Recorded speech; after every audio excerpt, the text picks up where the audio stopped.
As we begin to explore the fourth dwelling, I pause to surrender myself again to the Holy Spirit.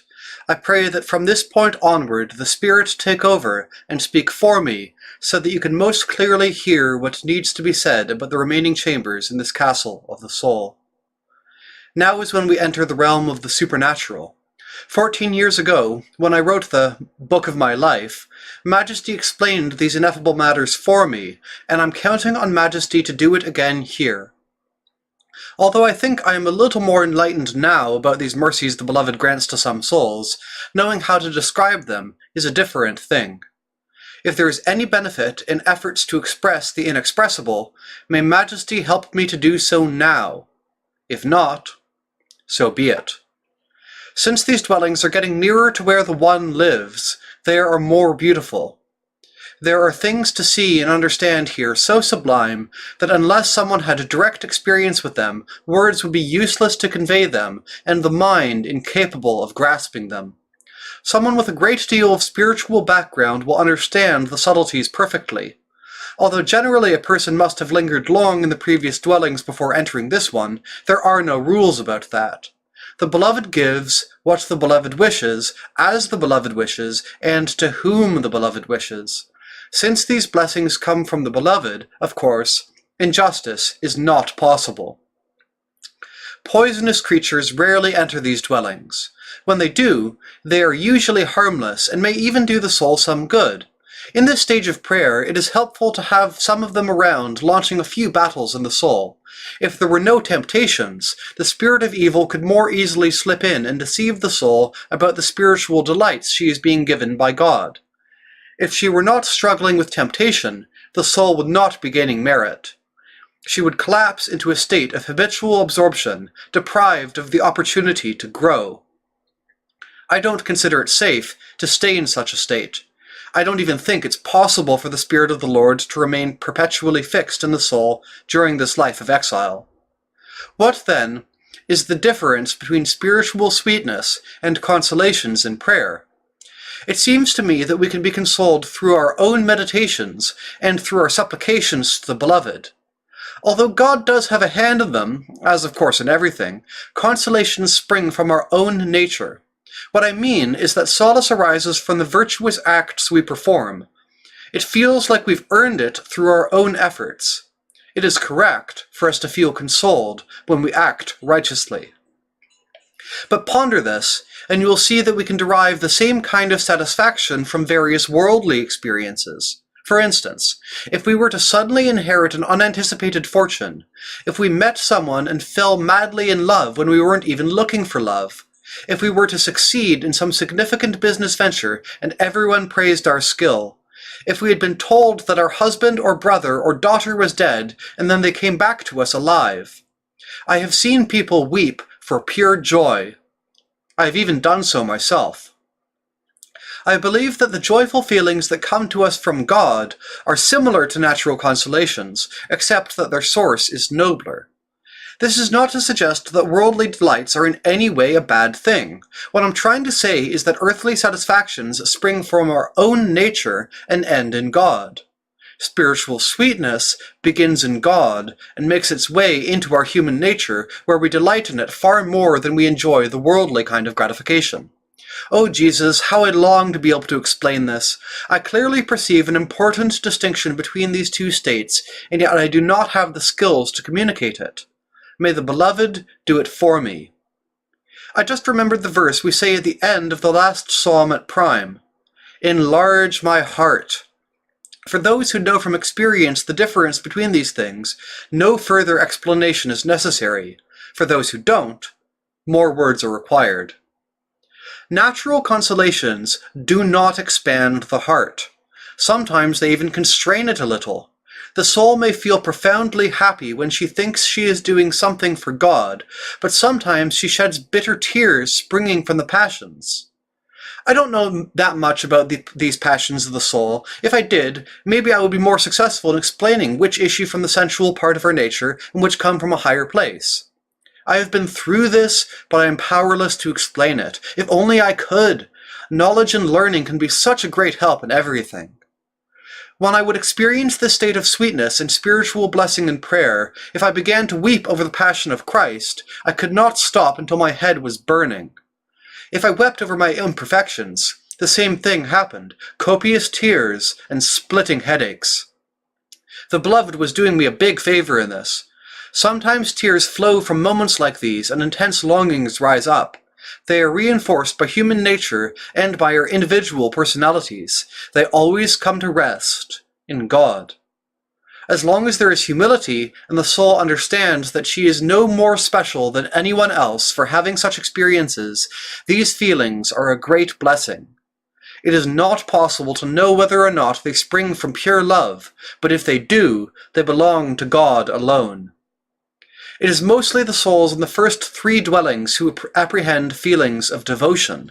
These are the souls who apply the discursive mind to their meditations. This is all they have. It would be good for them to spend some time actively praising God, rejoicing in goodness, and in being what is, and desiring God's honor and glory. They should do this as much as possible, because such acts of love are great awakeners of the will. If the Beloved fills the soul with blessings like these, she should not turn away from them for the sake of completing her prescribed meditations. Remember, if you want to make progress on the path and ascend to the places you have longed for, the important thing is not to think much, but to love much, and so to do whatever best awakens you to love. Maybe we don't know what love is. It wouldn't surprise me one bit to find out that this is true. That's because love is not about our own happiness, but about trying to please God in every way. Loving God means striving not to dishonor God. Loving God means asking that the beauty of the sun be celebrated among the people. These are signs of love. Don't assume that you're never supposed to think about anything else, and that if you become a little distracted, all is lost. I used to be tormented by this turmoil of thoughts. A little over 4 years ago, I came to realize by experience that thinking is not the same as mindfulness. I asked a wise man about this, and he affirmed my insight, which thrilled me. I hadn't been able to understand why, if the mind is one of the faculties of the soul, it is sometimes so restless. Thoughts fly around so fast that only God can anchor them, and when God does, we feel almost as if we were disconnected from the body. It was driving me crazy to see the faculties of my soul calmly absorbed in remembrance of God, while my thoughts, on the other hand, were wildly agitated. Oh, Beloved, bear in mind what anguish we have to suffer on this path through lack of knowing the truth. The trouble is that since we think all we have to do is concentrate our thoughts on you, we can't even conceive of how to ask the ones who know the truth about this, or comprehend how to frame the question in the first place. We suffer terrible trials because we do not understand ourselves. We worry about things that we think are bad, but which are actually good things. This lack of knowledge afflicts many people who practice prayer. They complain of interior trials, grow depressed, and their health declines. We may even abandon prayer altogether. These are people who have not learned to look inside themselves and discover the interior world there. Can we stop the stars from hurtling across the heavens? No. We cannot stop the mind either. Off it goes, and then we send all the faculties after it. We end up thinking we are lost, and blaming ourselves for wasting precious time in the presence of God. But it could be that the soul is fully present with the Beloved in the innermost chamber, while the mind stays in the periphery of the palace, grappling with 1,000 wild and dangerous creatures, and gaining real merit from this kind of struggle. The spirit of evil would like nothing better than for us to just give up at this point and abandon our spiritual practice. Don't lose heart. Trials and disturbances like these come mostly from not understanding ourselves. As I write this, by the way, I can't help but wonder what's going on inside my own head. Those noises I told you about in the beginning are getting so loud that it's almost impossible for me to obey the order to write this. It sounds like there are a multitude of rushing rivers inside my head, their waters cascading downward, surrounded by many little birds and other whistling sounds. This is all unfolding not in the ears, but in the upper part of the head, where they say the higher part of the soul resides. I have spent long periods in these regions. The spirit seems to push its way upward with great power and speed.